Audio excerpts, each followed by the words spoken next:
Welcome to this episode of The Wolf and the Shepherd. Today we have with us Iain Parke from Bad Press Inc., all the way from the UK. Iain, glad you could join us. Hi there. So, pleasure to be here. Thank you, sir. Thank you for joining us. We have appreciated you being here for the last hour while we waited on the Wolf to show up so we could actually do this podcast. And I'm kind of regretting the fact to invite the Wolf to this because now I realize I'm going to be on a podcast with two British people and y'all are going to start talking about all kinds of British stuff that I'm not going to understand. The funny thing is you moved into the other room, but I can still literally hear you because you're talking so loudly. Well, it's just like the typical Americans. We had to get away from you people. We had to go find somewhere else to be because y'all were just being so mean to me. So as a typical American, well, look how that works out. I went and stuck a claim over here, and now this is my new little territory. Well, as Iain will tell you, Iain will tell you, like, it was the same thing with Europe. We gave it a little bit of a test, and then they had to bugger off. So because we're not really happy with anybody after a bit. Yeah, we're a quarrelsome lot. Yeah. We're just like it's funny because like over here, obviously in America, you know, you have college rivalries, all this type of stuff. But like in England, you pick a quarrel with somebody who lives the other side of the street from you. It's like you're too organized in your quarreling and arguments in America. It's like, oh my goodness, yeah, they went to this university, so they're our rivals and stuff. But yeah, you could end up having a punch up at the bus stop, you know, in England just because somebody came from a different side of the street. Different postcode. Yeah, different postcode. Oh, look at that wanker from there, from CB44UQ. Yeah. Wrong side of the river is the problem. Yeah. That's right. Well, Iain, you're an author, you're a publisher, you have Bad Press Inc. Lead us through what got you into the author game. Insanity mainly. Yeah, so I started writing. I went and worked for about 2.5 years out in East Africa, and I started writing there as an aid to sanity to just try and put down some of the stuff I was dealing with at the time, and then came back to the UK and forgot all about it, having written about 180,000 words of deathless prose. And then I got made redundant at one point, and I didn't have anything to do while I was between jobs for about 2 months, and I thought, well, I wrote this huge thing, I might as well get it finished. So I finished it off, and then tried to get it published by going to agents, etc., and played rejection slip bingo for about a year, and then thought I'll go and do it myself. So I self-published it eventually, and then thought I quite enjoy doing this. So I then started to write some other stuff, or looked around for what I was going to write next. And I was always I was always fascinated by the biker life. I'm a biker, but I was always fascinated by the sort of the 1%er lifestyle, read a lot about it and followed it in the papers. And whenever it's portrayed on the TV or in films or whatever, it always was shown as sort of almost a joke. You had sort of the Clint Eastwood films, Every Which Way. You had bikers appearing in things as sort of comedy villains. And I thought, this is a serious lifestyle. Why isn't anybody writing anything serious about it? And I thought, well, if nobody else is going to do it, I'll do it. So I started and wrote a one-off book, Heavy Duty People, which was about a guy getting involved in a 1%er club and what that meant for him and his relationships and the choices he had to make, etc. And it was just going to be a one-off thing. And so I wrote it, and again, couldn't find anybody who wanted to touch it with a barge pole, so self-published it. Thought no more about it for about a year until two of the characters met up in my head one day and had a meeting, which was chapter 1 of the second book, Heavy Duty Attitude, and they were just off, and I was just along for the ride, to be honest. They just took the thing and went, and all I did was followed on behind, just writing down what they did, and it went on from there. So I got to, eventually I'd ended up having written 6 books in a trilogy, and I've been stuck on book 7 for about 3 years now, because book 7, I've got a plot for it, but it'll probably draw a lot of things together and it'll sort of bring it to an end. If I can give you any advice from the Star Wars franchise, don't do episode 7. Yeah, that's probably good advice.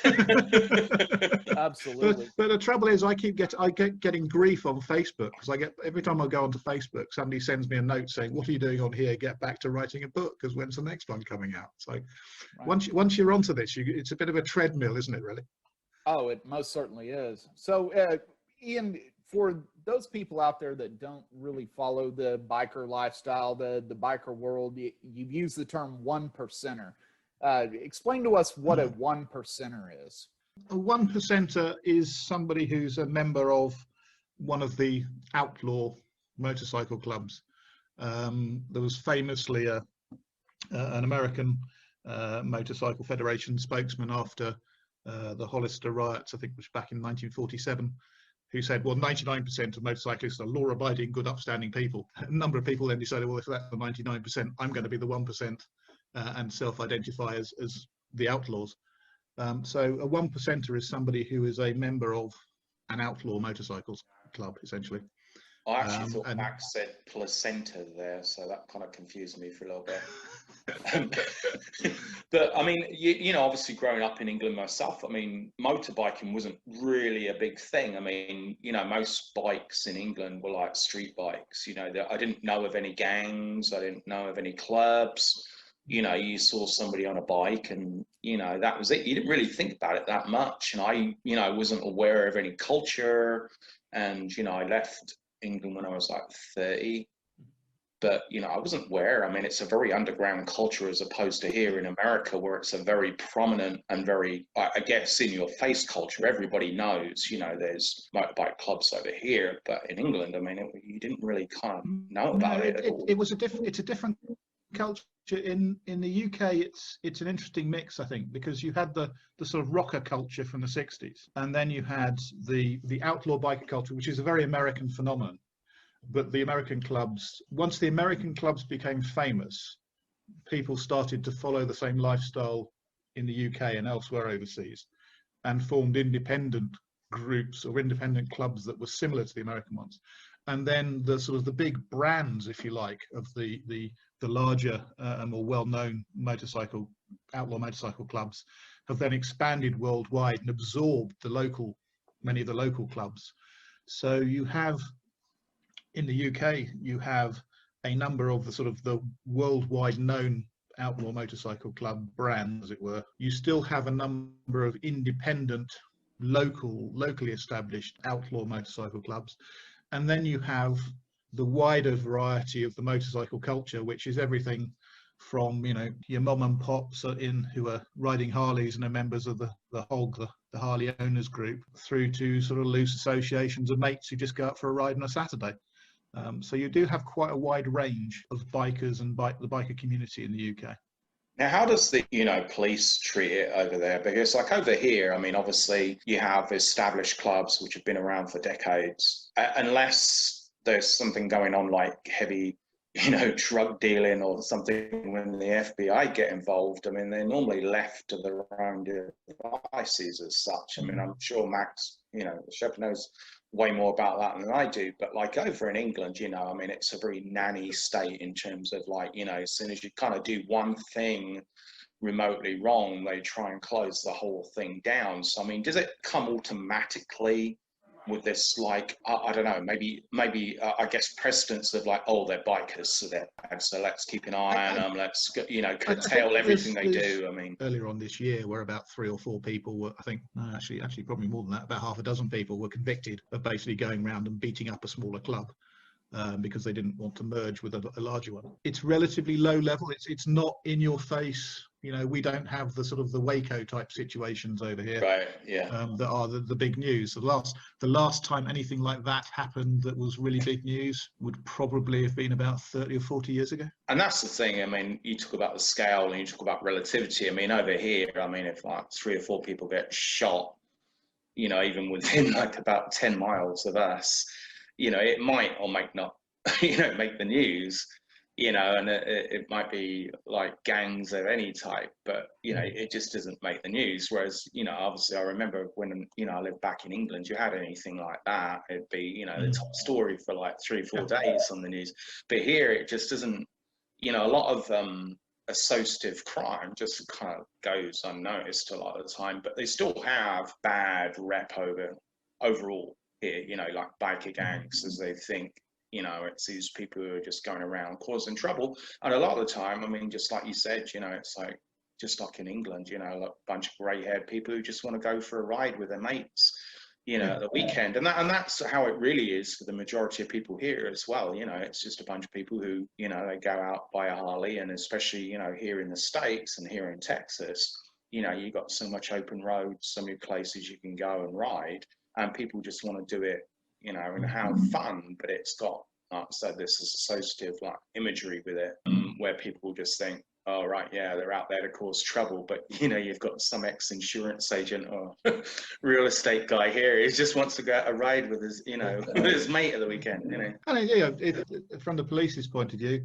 you know, if you're in the police, you need people to police. You need targets to investigate. You need, you know, an enemy almost to be looking at. And well, it's easy now, Ian, because you're not wearing a mask, mate. They could knock on your door any moment right now.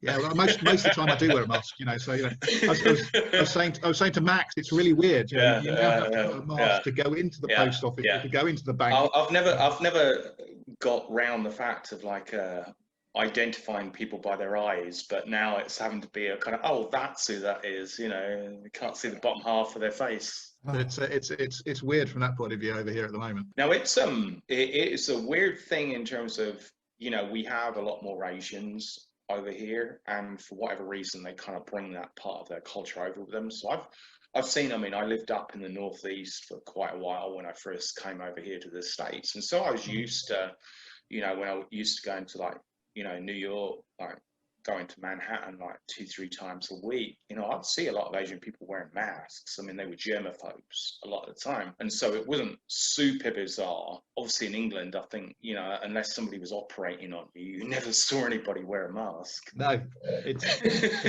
until I think the first time I noticed somebody wearing a mask was in March, and I was at a trade fair, and 2 people came round this trade fair wearing, this is right at the beginning of March, just before it really hit over here.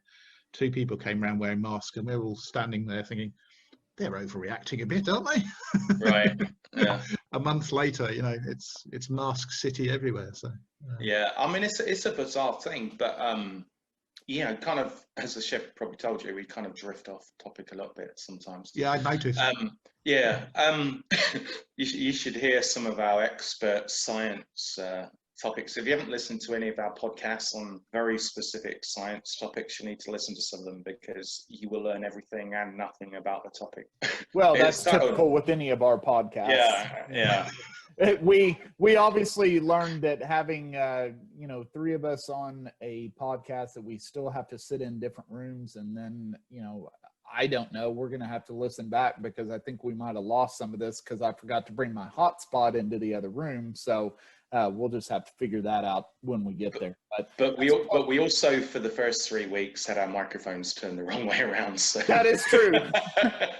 Little known fact, when we first started the podcast, we bought some microphones and everything, and no kidding, we had them turned around backwards for whatever it was, like the first few weeks, and we couldn't figure out why the sound was so bad. And so we finally decided, hey, let's ask Google. And sure enough, we had the microphones backwards, the little dynamic mics that hang down. Once we turned them around, all of a sudden, hey, this sounds a lot better. So, now, is Ian still with us? Because it's not on the screen. I'm still here. Oh, you're still here. All right. You disappeared from the screen, because otherwise the shepherd may as well just come back here and sit opposite me if you like. You've gone. Yeah, no, I'm not going to sit that close to you. Well, it's the smooth professionalism of it all. It's just really impressive, isn't it? It is, isn't it? Yes. It's like the BBC when it had some credibility. Now, Ian, what I did want to ask you, I mean, how do you market your books? Do you now? I mean, obviously with social media, because, you know, again, like, you know, 10 years ago, 15 years ago, there wasn't this ability to be able to easily connect with groups of a like mindset. But now, I mean, obviously you can go on Instagram, you go on Facebook, Twitter, whatever, and you can find these groups of people, and it's like, really, there's that many people who like, you know, taking squirrels out to eat in a restaurant. But I mean, it's a much easier way to find your audience now, and it's, you know, in terms of how you market your books. I mean, what route do you go? Given, Yeah, I think you know, it's you call easier. it one percenter, you know. I think it's easier to identify an audience to market to. But actually, I think it can be more difficult in some ways because there is just so much noise out there. And there's only so many times you can put out a tweet that says, buy my book, it's brilliant, before Right. people turn off. And what you've actually got to do is you've got to engage with an audience, and you've got to be talking to that audience. And, you know, I don't know about Max, but I mean, basically I started writing because I'm antisocial and just like being on my own and shutting the door and telling the world to sod off. You know, and then suddenly you've got to convert yourself into this social animal that goes out and sort of talks to people. And that's, you know, as a writer, that's really not what I do. So there is a bit of a dichotomy in what writers have to do, I think, quite often. Right. But you have to engage. You have to get out there and engage with an audience and build a relationship with them. And that takes a lot of time and a lot of doing, to be honest. Much more time than writing the bloody books. Right. And I think, you know, it's the same issue with, you know, when you look at music, right? You used to have a representative, you had to have a record label, and now anybody can release a song on iTunes. And the problem is, it's not you being able to get a platform. The problem is that you're merged in with a whole bunch of people whose stuff might be crap. And now your issue is, how do you get people to actually realize your stuff is good? And like you said, it's not just noise. I mean, you might be the 90th person, you know, within a month to say, hey, I've written a book about, you know, motorcycle clubs or whatever. But how do you differentiate yourself in this platform now, given anybody can literally just write it down on a piece of A4 paper and be like, hey, yeah, I've published a book. You've got to have its visibility. They have to be able to find you. And then once they've found you, it's credibility. So you have to have a professionally produced product, and you have to have the social proof of people leaving reviews, etc. So when I first published my book, The Heavy Duty People, you know, I did a homemade cover. Whack, oops, you know, big mistake. So now if you go to buy it, it's got a professionally produced cover that's been created by a professional book designer, because you're on Amazon, you're competing against all the other books that have been written by everybody else. And you get that, if you can persuade somebody to get to or lead them to your page on Amazon, you know, they're going to see a picture of your cover, which is about yay big. They're going to see about 4 lines of the blurb, and they're going to see how many stars it's got in terms of reviews. And that's it. You know, that's the decision on which potentially they're going to make a decision. Is this worth me even looking at what's inside and reading the first couple of pages or not? Well, I had a book you've got to be as published, professional as possible about that. Yeah. Well, I had a book published about a hedgehog who lived in a burnt out car who went on raves at the weekend. So, I mean, I know it's not hard, you know, to kind of get a book published, but it's a weird scenario that there's now so many avenues of distribution, all these different channels of distribution, but it's almost harder than it used to be maybe 20 or 30 years ago, because again, you're competing against these people who just put out crap. And it's the same thing like with TV. You know, you used to turn on the TV, you know, you might like a show, didn't like a show, whatever. But now there's so many channels and so much crap. It's like, you know, if you put out something quality, how do you get it noticed? I mean, if you think about, I had somebody call me up last week for a chat. It was son of a friend. And they were asking me, so how do I make a career writing? And I said, well, I've got 3 bits of advice for you. One is get writing, the second is get marketing, and the third is get lucky. But you can make your own luck by what you do in terms of promotion. Yeah. But if you think about people, the other question, the follow-up question was then, well, you know, how do I sell my books? How do I make sure my books sell? And I turn that on its head and say, okay, what makes you buy a book? And I think there's probably about 5 different things that would do that. What makes you buy a book? It's by somebody you've read before and you liked it, so you're going to buy the next one. You might even be gagging, waiting for the next one to come out. But, you know, so you've got to become an established author and build that fan base, and then it starts to work for you. You might see a review in the papers that gives, oh, that sounds interesting, I'll have a look at that. You might see something that was been made into a TV show or a film, and you think, oh, I enjoyed that, I wonder what the book's like. Or you might pick it up in a bookshop because you like the cover. Oh, the blurb sounds interesting, I'll flick through the first few pages. Oh, that sounds engaging, I'll go and buy it. But you've got to get into bookshops for that to happen. And the fifth reason, and the one that I think is probably the most powerful, is because, you know, Max here says, oh, I've just read this book, I think you'd enjoy it, you ought to read it. Right. And that word of mouth, yeah, somebody you don't know talking to somebody else you don't know saying you ought to read this book, that is the most powerful, but it's one of the most difficult things to actually get to happen. Yeah, now organically, I mean, like, do you have I guess a breakdown of demographics? Because I don't guarantee you, like, people here, you know, in the States reading the stories about British, you know, biker clubs and stuff would find it very interesting because they're a dime a dozen here, but they probably think, oh, it doesn't happen overseas, you know, you don't have, you know, biker clubs and all that. I mean, have you had, I mean, I don't know, sales wise, you know, you have all that information. I mean, has it been very successful, kind of more overseas than kind of domestically? But yeah, I would, yes, you get the stats, because if you're publishing through a platform like Amazon, you get the stats about books and Kindle sales, etc. So you can actually track it now quite accurately, which is quite useful. And I get probably about equal sales between the US, which is obviously a much bigger market, and the UK, which is my domestic market. But yes, so I do get a reasonable number of sales in the US and Canada. And you can see, if you go on to Amazon, you'll see the sort of numbers of reviews across the US and the UK are relatively similar. So I'm getting the same sort of feedback and traction. So and it's interesting. Some of the feedback and reviews from the States are, oh yeah, it's interesting to see what's happening in the UK in terms of club scene. Or, God, I bet it's bloody cold riding a bike in the UK. right.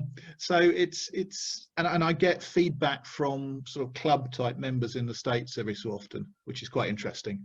Yeah. I've had more feedback from people in the life in the States than I have from the UK. And it's weird sometimes where the demographic comes from. I mean, one of our most successful podcasts has been from a lady who works at our local library, and she's almost got like twice as many views on YouTube for that episode as all the other episodes we've done. And some of our other ones have been like absolute classics, but for some reason we interviewed this woman from the local library, and yeah, she's currently like twice as many people viewing it. But I think sometimes there's that, if it's a little bit out of the ordinary, you know, people kind of like, if they like what you do and it's a little bit out of the ordinary, but all right, yeah, this is going to be a little bit weird, but I'll listen to it. And like I said, that's why I thought that probably, you know, maybe your audience over here from, you know, Americans, where biker clubs are not, you know, a big thing, or it's not out of the normal. I mean, probably everybody here knows somebody in a club, you know.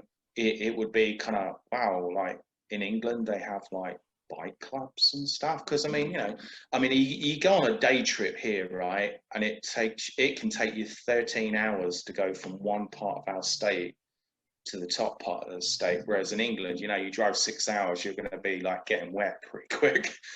You drive into the ocean, and so it's like, and also the roads, I mean, you know, there's not that many back roads, non-congested roads and stuff in England. I mean, what type of routes do people in England go? I mean, are there kind of like general routes they go on, which are like biker routes in England? Most areas will have the place that the bikers go on a Saturday or a Sunday for a run. So I live up in the northeast of England. So if you are a biker from Newcastle or Sunderland, the cities on the coast in the northeast, if you're going out on a Saturday or Sunday, you will Bloody probably... Geordies and Mackhams. Yeah, exactly. Okay, let me just finally interject, you know, because here I knew this was going to happen. The British guys are just going to go off. It took only 30 minutes before you start talking about stuff I have no idea what you're talking about.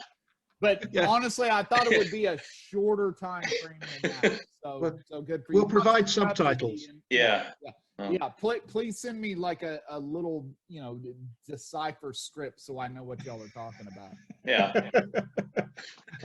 But I'd say the people from the cities on the coast, they will go. There used to be a cafe right on top of the hills on the North Pennines that people would just descend upon on a Saturday or Sunday. Where I grew up, just south of London, people would go to Box Hill, which is down towards Dorking, and then, you know, every so often there'd be a big ride from there down to Brighton on the coast. So there are places where bikers go to gather because that's where other bikers are, and you can get a decent bacon butty. Now, where do people go biking in the northeast? Because I've been there plenty. I actually dated a girl from Walker in Newcastle. You know where that is? Yeah. That's a rough. Yeah. That's a rough part of Newcastle, and she was a rough girl, to be honest. But yeah, where do people go biking up in the northeast? As I say, they'll go up to the North Pennines, Alston. People from Middlesbrough will go across the North York Moors, and if you're up for riding further afield, there's a thing called the Northwest 500 now, which is a route that goes all the way around the north coast of Scotland, sort of basically up from Loch Ness, and just goes all of those big tour around Scotland, and it's absolutely beautiful. Yeah, and there are some, you know, quite well deserted roads up that way. So yeah. I mean, I know obviously the climate's crap, but you know, up in Scotland, I would think there might be some nice kind of places. I mean, I know the weather's horrible, but I mean, but in Scotland, I would think there might be some nice kind of secluded places you can go, you know, and at least a little bit of variety, you know, a little bit mountainous and stuff. yeah, I mean, there's hard. there's some beautiful roads up in Scotland to go on. Yeah, I mean, it's hard trying to explain Scotland to Americans because they kind of, like I said, they don't know the difference between Scotland and Ireland, they think, and Wales and stuff. They think it's all like jammed into one little kind of circle. But well, no, Scotland's where they wear kilts all the time. That's pretty much what Americans know 24/7, 24/7. Yeah. Okay. Yep. Yeah. That's how you recognise Scottish people. If they're not wearing a kilt, they're not Scottish. Yeah. And the Irish people are drunk, right? Well, that's 100% fact. Also. Okay. See, we study history over here. We know. Yeah, I mean, you got to stick with what you know, basically. But no, I mean, it's, you know, it's hard because I got a sports car when I was pretty young because I was playing soccer. You know, I played professional soccer, and they stupidly gave me a bunch of money, and so I went out and bought, you know, a really expensive sports car. But then what, an MG midget? No. Oh. Well, it should have been, because the roads in England are so narrow. It's actually perfect for bikers because, you know, you've only got like 2 feet either side of you. But I just didn't have places to go and drive it and get up to a speed. And it was just like driving a regular car in, you know, a built up neighborhood. And so, you know, you think with bikers, you know, again, as I was saying to Ian earlier, like, you know, even in Texas, here in North Texas, I mean, you only have to go here, there, like 10 miles one direction, and you've got beautiful open roads. You just don't have that in England. But there are certain parts of, you know, the UK. We have a thing called bends. Yeah. It's we quite enjoy bends. Bloody Romans. Blame the bloody Romans for that stuff, because they were supposed to make straight roads. Didn't always happen, but no. But I mean, depending. I mean, I can't imagine like growing up in Birmingham and joining a bike club, because there's not really anywhere to go on that part of the you're gonna have to catch a train for like 2 hours to go somewhere and like go on a good ride. I don't know. I lived in Birmingham for a while. We found places to go and ride. So. Yeah, I mean, it is more difficult though. I mean, there aren't really kind of the open roads, the straight roads, and places where you can get away with like driving at like 90 miles per hour. Like here, you can do that literally within 10 minutes. Like in England, there's not that many places you can go out and be like, all right, I'm just going to put my foot down on the gas and I'm just going to go for it. Yeah, I mean, the UK is obviously a smaller country than the US, and there is less space and it is more built up. But there are still nice places that are remote to go to and to ride. And you know, British biker culture with the rockers was, and still is, I suppose, quite an urban thing in some ways. You know, cafe racers racing between cafes on A roads, and British motorcycling culture is much more focused on, you know, the twisty bits, the bends, and the variety of riding, rather than just blasting a long distance in a straight line. And so there's quite a lot of the biker culture over here is around sports bikes rather than cruisers, for example. Yeah. Because it's about having fun around the twisty bits. Right. Yeah. Now, did you have I know obviously growing up in England, but like not many Americans know about the whole thing, about the mods and the rockers, because you keep talking about the rockers, right? The bikes, but there was a huge thing for maybe 3 decades with the mods and the scooters, and they'd go obviously on these day trips, especially in the south of England, that part of culture I don't think I've ever heard over here in the States, but I mean it used to be a big thing over there in the UK, the mods. I mean, in one of my books I have a story which is set in 2 time periods, and one of those time periods is the 60s, and it's around rockers and mods and the sort of early days of club type culture taking root in the UK. And then the modern era is somebody investigating something that comes out of that.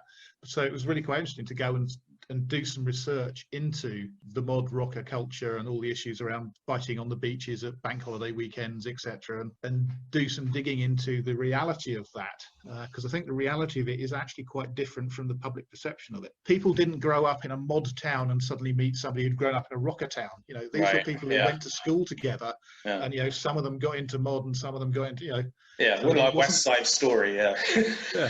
Well, so help the American out here. What's a mod town? What's a rocker town?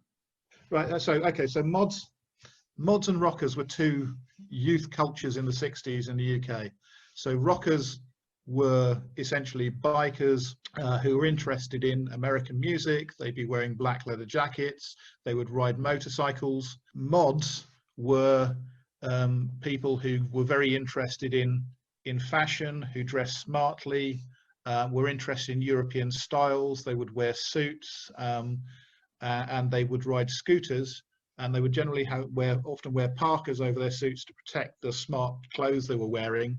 And they were into sort of European culture and blues music and speed in terms of the drug. And so they were 2 youth cultures, one quite sort of American bikery orientated, and one European smart, culturally orientated.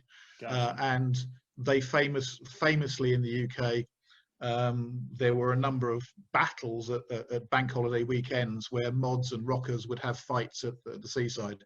If you've come across the film Quadrophenia, that's brilliant movie. That's the classic film about that scenario. Soundtrack by The Who. It was and that's the thing. I mean, mod came from the word modern, right? And that's what Iain's saying. Yeah, they were very kind of cosmopolitan and stuff, but like bands like The Who and The Jam and stuff. I mean, really, well, I mean, earlier than that, but I mean, you go to the Small Faces, everybody else. I mean, there was actually a music scene which these different bike groups would actually adopt, and they would follow it. And I mean, it was a weird thing, and I know you know this, Iain, but like with the mods and on their scooters, for whatever reason, somebody come up with like, how many wing mirrors can I put on my bike? And you would have these like mod scooters, and it would have like 14 mirrors on it, and it's like, where did this come from? Because the biker thing you could understand because they were copying another culture, but the mod thing came up, and it is like, I know it came from, I guess, copying the stuff from, like mainly Venice in Italy and some of the Parisians in France, and that's where the whole scooter culture came from. But all of a sudden it's like, I'm just going to have 14 mirrors on the bike. You see how that goes, it's like, because nobody likes driving into the sun because you can't see, but when you have 14 mirrors, it's like, it's no worse even driving away from the sun. If you have the same sort of, I can see the same ethos in the dresser type culture, because there are subsets of the biker culture which are all about decoration and dressing the bikes, etc. So it's just one of these things that's became a sort of fetish, and then sort of grew and grew and grew. For some strange reason, the other day I thought of this. How old are you, Iain? You can announce it. It's just the internet, mate. 56. 56, right. Well, I'm younger than that, but do you remember that David Essex movie, Silver Dream Machine? Oh God. I've a dream, silver dream machine. That was the first single I bought, that Silver Dream Machine thing, and that was actually the first movie about, and that's about, you know, he was, you know, a biker and going on these races and stuff, but that was actually the first time, you know, I was aware of, like, oh my goodness, so people actually buy these and actually go on races. There's actually a, you know, thing, because here we don't really have bike races in England. I mean, it's a bigger thing than it is here. I mean, which is surprising, but we don't have, you know, the kind of F1 equivalent of bike races. You know, whereas in England, you would have that, you know, what was it, like Barry Sheen? Was he the big, he's the big boy, wasn't he, with the bike racing? Yeah. So in UK, you have a cafe racer culture, and it has a natural interest in bike racing. So there is a big bike racing scene. And then culturally, we have the TT over in the Isle of Man. Right.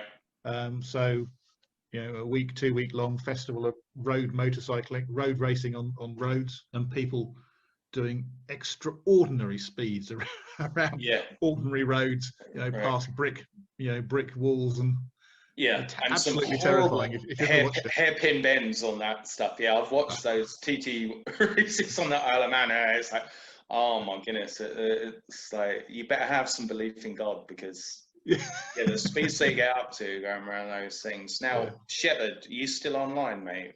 Yeah, I'm still here, just still sitting there in the toilet. Yep. Now, Sitting here in the back room. Was there ever kind of any racing culture that you grew up with when you started, you know, riding bikes and stuff? Was there a racing culture? No, not really. I mean, you do have some of the, you know, what we call the slant bikes, or the crotch rockets, basically. Yeah. But, you know, they like to go out and they like to pop wheelies on the interstate and do all that. And there is a little bit of motorcycle racing culture, but not like it is overseas. It's more, you know, the Asian bikes, you know, the Suzukis, the Hondas, the Yamaha. Yeah. Well, that was the same in England. It was the Yamaha. I mean, I think, Ian, is that still over there now, like the Yamaha and Suzuki, like the main? Yeah, I mean, the Japanese have come to dominate, you know, the production of bikes.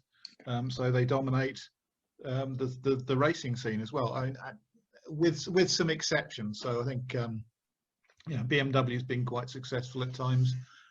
You've got Triumph having a go. Every so often somebody brings out a new Norton and has a go with that. But yes, the Japanese, they've just got the muscle these days. Yeah, well, it's the cost as well. I mean, like, you look at the BMW, I mean, basic street bike compared to like buying a entry-level Yamaha, and it's like a third of the cost. I mean, and that was always the case. I mean, you know, if you had a teenager wanting to buy a bike, you know, go out and buy a, you know, Yamaha. You know, here it's, you know, you have like Harley Davidson, and it's like, yeah, if you know, buy a Harley, you know, you're kind of, you know, you got this kind of prestige. In England, you didn't really have that. You didn't really have a bike label that people knew that, like, oh yeah, I've got a bike, and people would ask, oh, what type of bike is it? And it'd be, you know, a classic type bike. I mean, because again, most people just had the crotch rockets, they had the Yamaha, they had all this stuff. But you know, when I was growing up, you had the sort of Brit shit versus Jap crap.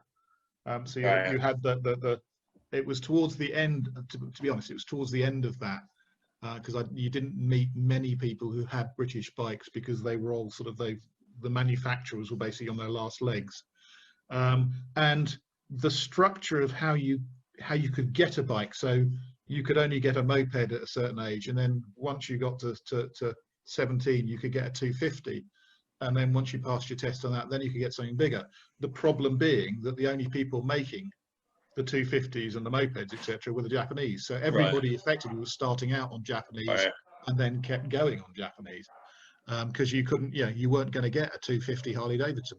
They just didn't exist. Now, I don't know if the shepherd knows what a moped is.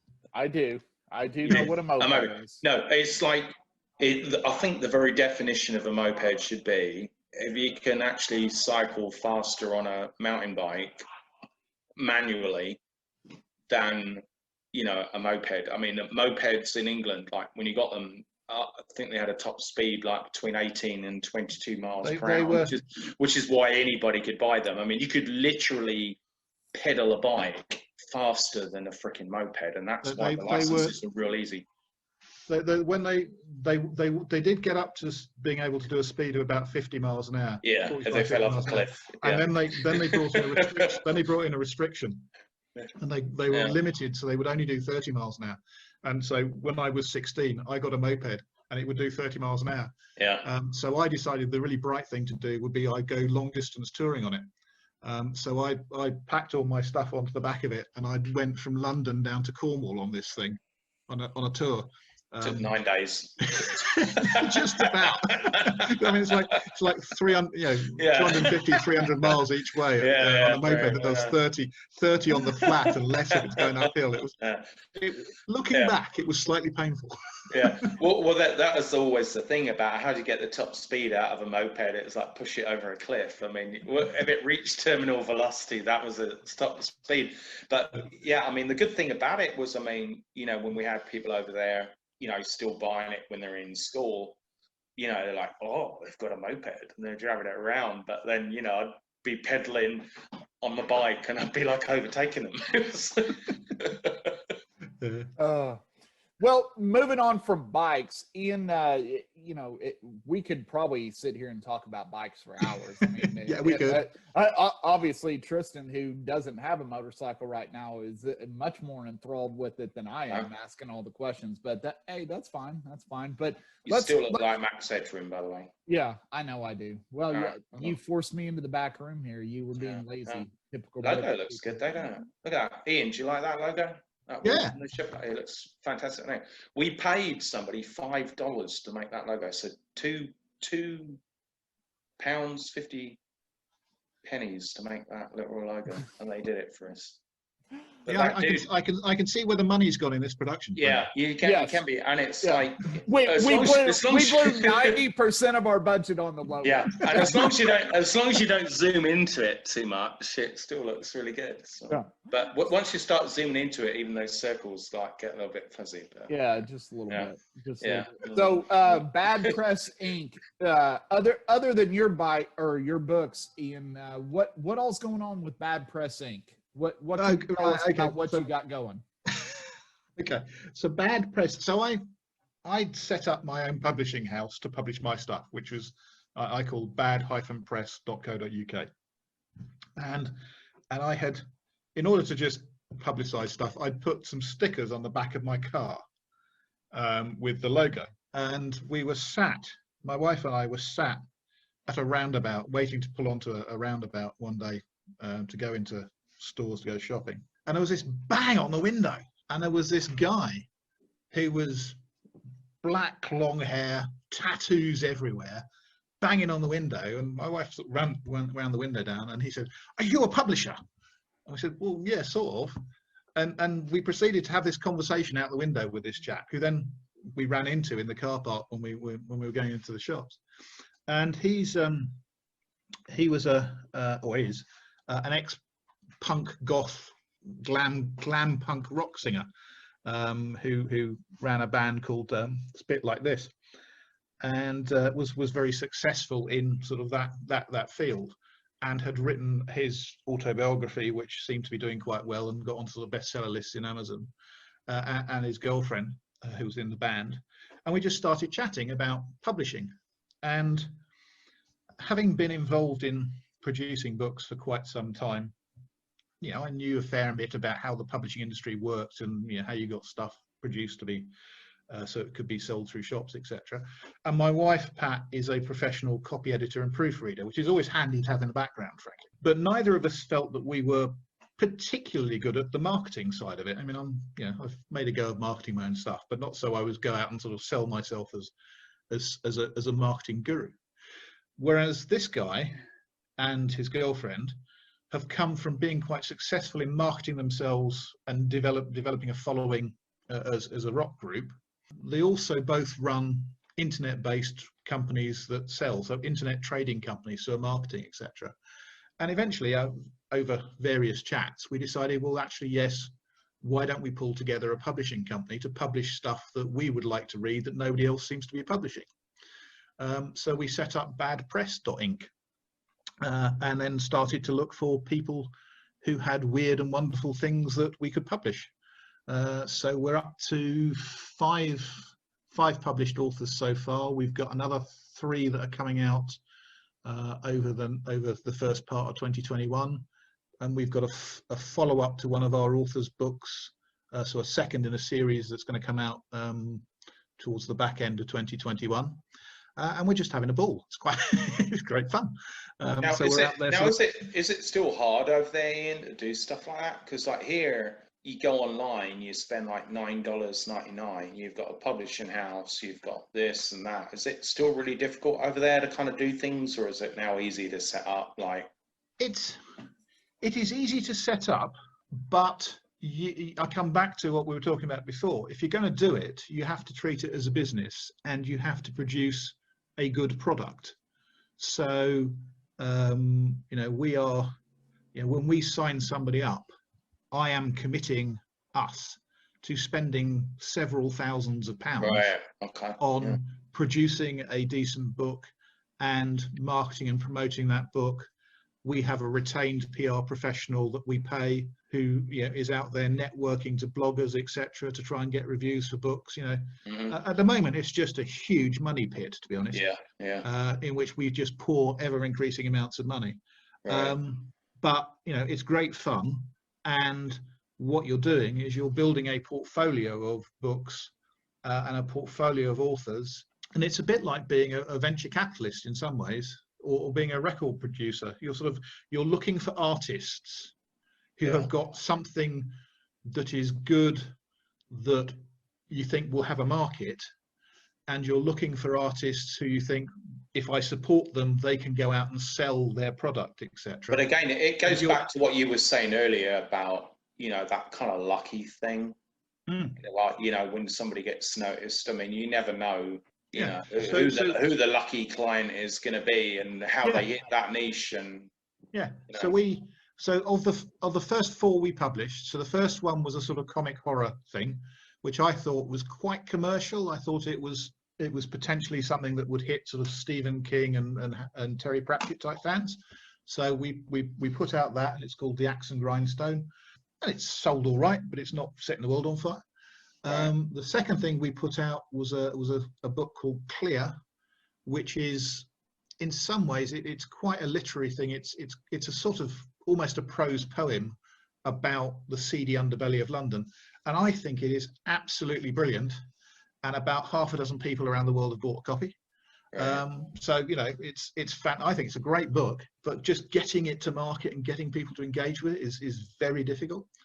And then the third one we put out is called While Nobody Is Watching, and it's a book by an Irish woman who was in the Irish Army and served in peacekeeping forces in Lebanon, and she's come back to the UK, come back to Ireland, and she's written a book based in Cork, where she lives, and it's about somebody who comes back from the wars with PTSD, and it's a great little psychological thriller. And that's really doing very well. So that's been picked up by an American publisher. So it's going to come out in the States by an American publisher in April. We've got she's written, or halfway, more or less written, a follow-up using the same character. So we're starting to potentially build a series. She's networking like a good one. I'm waiting to find that the Irish Army has ordered one for every soldier in it. Because that's the way that's sort of what she's trying to get to happen. She's in with the Irish Army's PR department, who are talking to her about, she goes on things to talk about, I was an ex-soldier and here's what I'm doing. And we're in negotiations. There's a couple of TV producers who've picked it up. We have an initial, what's called a shopping agreement signed, which allows them to go out and see if they can find the funding to do full TV development on it. So that one, as a little project, potentially is a gem. But you have to treat them as a portfolio, right? And realize that you're looking for the hits hit or the hits that are really going to pay. Yeah. But you have to put money into a number of things that, you know, may not work. Yeah. And you have to work with the authors as to how they are going to get their marketing going. You talked about marketing earlier on. It's what you keep coming back to with publishing. So we've got a thing called meandthemonkey.co.uk, which is a story about a monkey who is essentially the spirit of chaos, and is into smoking cigars, drinking Jack Daniels, and as much heavy firepower as they can get his hands on. And we're publishing that as essentially a daily blog. Yeah, And sounds like the comes book I wrote, to be honest. Yeah. Yeah. So every day on Facebook and every day on Twitter, you'll see a bit about me and the monkey coming out. And then people can subscribe to get a weekly update. And then in due course, there will be a book produced, which is essentially the whole story that's being told through this blog. And we have then a follow-up that's being done from that, etc. So now, have you tried? Hang on now, not to spoil anything, but me and the monkey kind of looks like the wolf. Yeah, you never met him until today, but that's actually kind of creepy. If you look it up, me and the monkey kind of looks like the wolf. I got to outside of the wanking, I don't think we have anything in common. But one of the things I was going to actually ask you, in like, I mean, I know we did, you know, obviously touch upon marketing and stuff, and you know, the oversaturation in terms of anybody can push anything out there. Have you tried, like, I don't know, because we interviewed like a guy we really didn't know. I mean, it was a guy who got a couple of Amazon shows and stuff, a guy named Jay Davis, really funny, fantastic dude. And, you know, he started doing like cartoons and stuff. He had this animation just to kind of hit all these different avenues. So when you kind of, you know, putting something out there, which like, you know you're going to come up against all this dross, but sometimes getting your head upon the dross is like hard, because it's hard to kind of get something quality out there. So I mean, have you looked at, I don't know, maybe like other ways to just try and get things out there? I mean, because like I said, there's so many different mediums.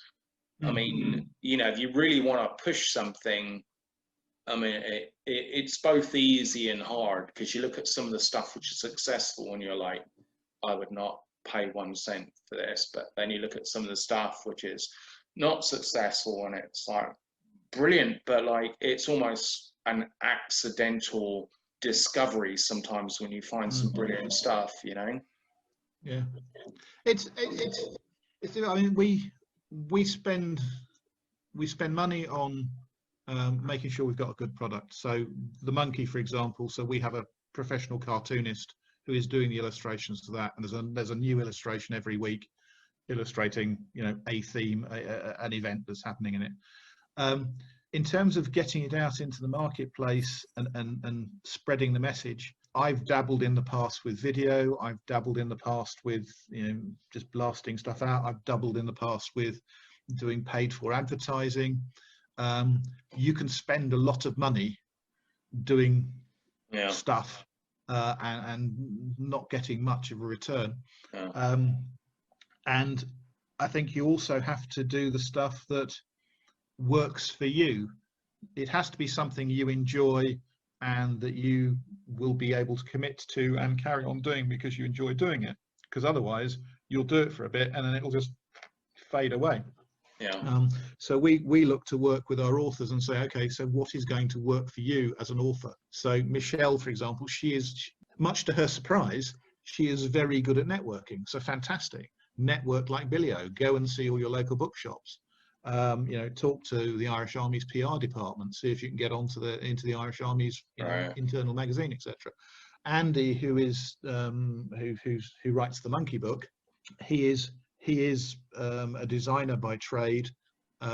He does sort of animation type stuff in his ordinary work, so he's experimenting and doing stuff on Instagram and Pinterest and YouTube to create content to try and market it. And then obviously we've got, as I say, we've got our professional PR guy who is out talking to the bloggers, is talking to the press, but you know, it's very difficult to get into the mainstream press, but it really works if you can do it.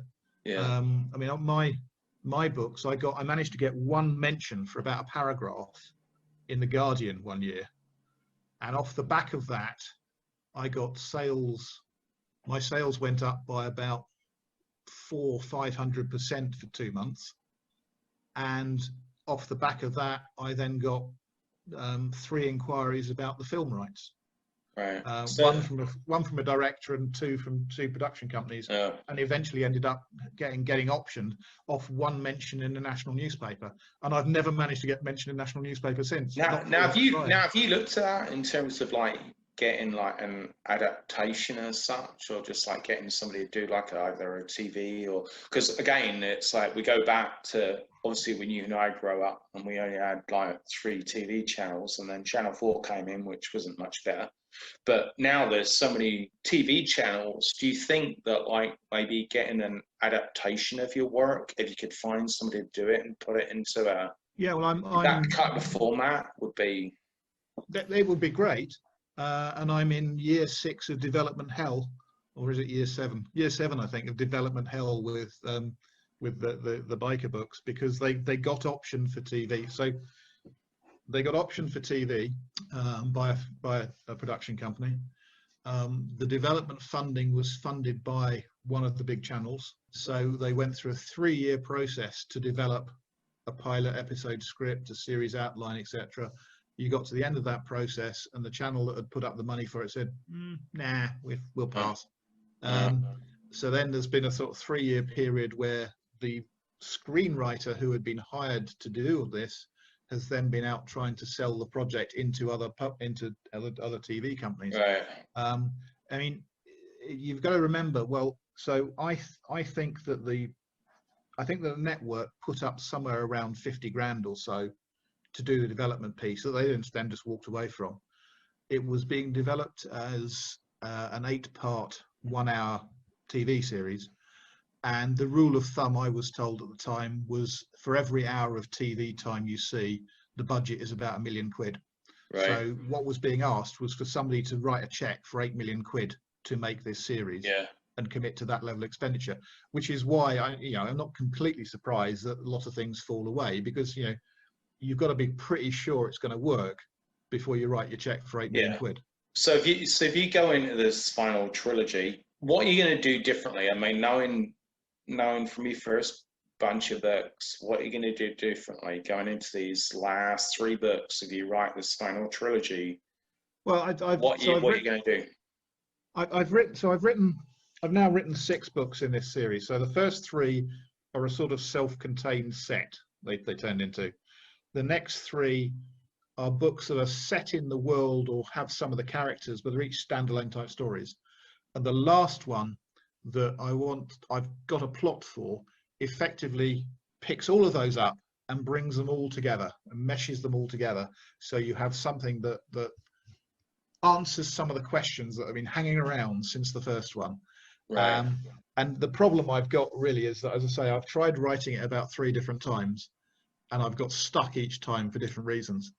And I'm starting to wonder whether I don't really want to write the 7th one, because I don't want it to be over. Well, when that point, I mean, when you get, especially the topic you're writing about, there's not really an end game, is there? There is an evolution. I mean, when you talk about biking, I mean, there's an evolution. I mean, there's, biker clubs and keep going, blah, blah, blah. There's not really an end game to anything. So whether you invent specific characters or whatever, you have to have, I don't know, I mean, just something where you're going to kind of like come to a combination of like, well, this is what life is like in this environment. And it was, I mean, the reason for writing the first one was I was interested in the subject, and I felt nobody was writing anything that took it seriously. So I thought I wanted to write something that explored, why somebody might get involved in that sort of environment, what it might mean for them. And then the second one was very character-led, because you had a couple of characters who came out of the first one and interacted, and they went and did things. And then the characters that had come into the second one carried it along to a natural conclusion. So you were following individuals, as it were, or I felt I was following individuals when writing it. And then when I came to do the first one that was sort of out of series, I was interested, each one of the other ones, I've been interested in something specific. And sometimes it's about, you know, how do you know who to trust? Or why do you believe something? Or why will you believe one authority and not another authority? And the characters sort of help me ride through that and lead the story through it. But once a story started, the characters are off and running, and none of the other books have ended up where I thought they were going to end up, because the characters have started to do it, and the characters' own logic and how they interact with other people have just taken them in places that I wasn't expecting. So it's a bit difficult for me to do too much planning about what I'm going to write, because I don't know what they're going to do, which sounds a bit weird, I know, but that's the reality of it. Now, I mean, you know, avoiding the whole Fast and the Furious type timeline, it's hard to go somewhere without over explaining. I can't remember the name of the word now, but you know, you can explain the lifestyle of, say, like a biker. You get to a point, it's like, this is for you or for it's not, because like over here, like I said earlier, right, people get to a certain age, it's like, I'm going to buy a bike, I'm going to go on the open road, and it's not necessarily even a lifestyle, it's just a kind of part-side hobby. Whereas, you know, in England, it is something a little bit more, because it's harder to get into, it's harder to, you know, affiliate with like people who, you know, into their lifestyle and stuff, and it's harder to get. I think the 1% lifestyle is, I mean, I say it's a very serious lifestyle. It's not something you pick up and drop by accident. Exactly. You know, Here it's casual. Real commitment. No, I 100% get that, and that's why I think it's. I think your story there is far more interesting than it would be here. Because here it's not a 1%, and here people can just like do it on a weekend, and it's like go buy a bike. You know what I mean, Max? There are a lot of people who like are not bikers, but they go buy bikes, right? Sure. And they're not bikers. Yeah, we have what we call the weekend warrior over here. And I mean, to be quite honest, I mean, that's what I was. I was in a club, but it wasn't a 1% club by any means. I enjoyed riding my Harley, still enjoy riding my Harley now, but I wasn't wanting to get into that mixed up world, because, you know, I had a wife and a family and everything else. I just wanted to ride my bike and have a good time, drink some beers with some people, you know, play some shuffleboard, play some pool, and have a good time. And that was it. I didn't want to devote my life to that whole world. But there are people that still, even in this, you know, even in the US, and when what was the Tuttle family, you know, the American Biker or whatever show that was, when choppers were real big, and all of a sudden, you know, there was a waiting list for Harleys and everything. You know, that time has faded in the US. Bikes are kind of going by the wayside. I mean, you still see them, but Harley Davidson, they're suffering. Not as many people are buying bikes. You see fewer and fewer on the road, and you know, there's too many other things like boats or whatever else that somebody wants to go do. That the bike thing is pretty much dead now. It's still a wild hogs type thing. Though, it really is. It really is like that wild hogs movie, you know. Yeah, and that was kind of my outlook on it too. I liked the biker part of it, but it was never just enormous for me.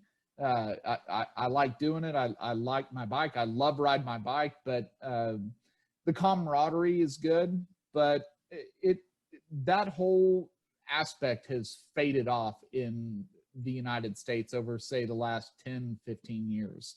It's just not as big as it used to be. Yeah, it's the same over here. It's an aging hobby for people. I mean, I think coming back to your point about the seriousness, or the point about the seriousness of the club lifestyle, I think it's interesting that there seems to be quite a large contingent who are ex-military, who have come out of the forces and are looking for the same sort of very strong camaraderie that they experienced in the forces as a substitute family. And I think a lot of that happened with the initial clubs. Those guys came back from war. They were looking for that excitement. They were looking for something that would get them away from the just drab part of everyday life, and hopping on a bike, going 80 miles an hour with somebody 2 foot away from you, next to you, and another bike 2 foot away from you, behind you, and screaming down the highway. That was exciting. And it's hard to do now because you got states over here in the US that say, oh, well, you can go ride a bike, but you got to wear a helmet and you got to do this. And I think California is one of the only states where you can lane split, even though I do lane split in Texas, but don't arrest me. But, the excitement of motorcycles is just about gone. And there's so many people that look at you when you ride a motorcycle and you say, why are you doing this unsafe thing? Why aren't you in a cage? Cage being a car for the non-biker type. But, I know a guy, no kidding, he rides a motorcycle. I see him once a week on Thursday mornings, and he gets on me because I don't wear a helmet while I ride my motorcycle. So you don't mess your hair up. But actually, one thing, Ian, I do have beautiful hair. Yeah, I don't have any hair. One thing I actually wanted to ask you, Ian, is over here, bikers are absolutely renowned with patriotism, right? They're like a lot of ex-veterans, a lot of like very patriotic people. In England, I mean, what tends to make up the majority of biker groups? I mean, are they kind of patriots, very anti kind of EU? Are they, very crusader oriented? I mean, what is their kind of makeup politically? I think it's a wide church. You've got a lot of the older guys who are riding a sort of Japanese machine or a BMW on a Saturday or a Sunday. They're a real cross section of older blokes, basically. Yeah. If you see somebody riding a Harley, or you see somebody who is looks the sort of American biker type, that all that sort of imagery, a lot of those not just the outlaw bike clubs, but a lot of the sort of more organized bike clubs that are shading towards that. There's a large amount of ex-forces people in there. They will tend to be on the sort of the patriotic, nationalistic side. I mean, a lot of the people in obviously I'm connected to a lot of people who are fans of the books. I would say a large proportion of those are ex-forces. A large proportion of those would probably be quite happy about Brexit, etc. Yeah. You see the imagery that's being, I get things in my post about veterans and support for PTSD, etc. There's quite a strong military ex-services vibe amongst the community, and they would have the politics you'd expect from that, really. All right. Well, before we go, because I just have to explain this to Shepard, why is your name spelled I-A-I-N instead of just I-N? Because one of my favourite stories that I tell people over here is that what was his name? I can't remember his freaking name now. But some guy, Jules Holland, he had a guest on, and he was talking about his pets, and Jules said, I once had a guy who had a cat named Ian. It's like it calls a cat Ian, but yeah, I don't. I-A-I-N. I haven't seen that very often, mate. It's a Scottish. What's that about, mate? It's a name. Don't give me too much grief for that. I-A-I-N. No, it's a Scottish spelling variant. Yeah. So, I did actually know that. I just want to give you a hard time about it, to be honest. Yeah. See, typical. Is he always like this? Hey, daily. And Wolf, what part of England are you from again? I don't think Cambridge. Okay, so Ian, before we go, I need you to make fun of somebody from Cambridge. He can't because it's posh and What, nice. Fen Pulley, you mean? I doubt that. But he comes from South no, London, though, don't you? South Yeah, London, South South. London, SARF, South London. Yeah. Yeah. No, he comes from the fens. If you Yeah. notice, when he takes his shoes off, he'll have webbed feet. Yeah, I do have 2 toes which like abnormally connected. Yeah, it's a Terrible. natural adaptation for living in the marsh. But So. I can swim good. Uh, Well, with that 1 foot, because it's all on 1 foot, so I basically just swim Yeah. around in circles. Yeah, So. give me 6.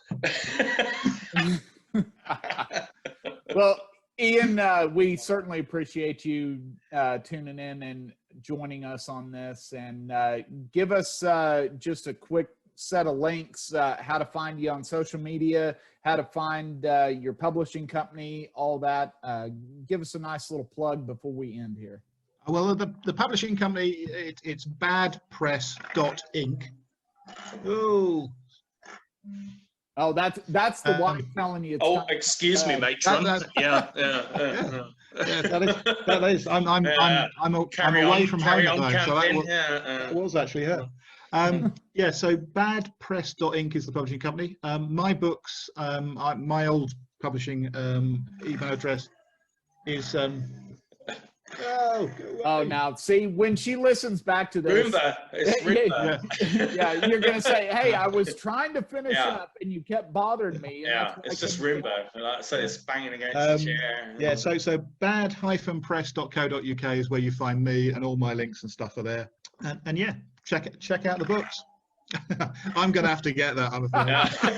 Absolutely. Otherwise, I'm in too much trouble. Yeah. Okay. Thanks for tuning into this episode of The Wolf and the Shepherd. We appreciate your support, and when you get a chance, please give us a 5-star rating on Apple Podcasts.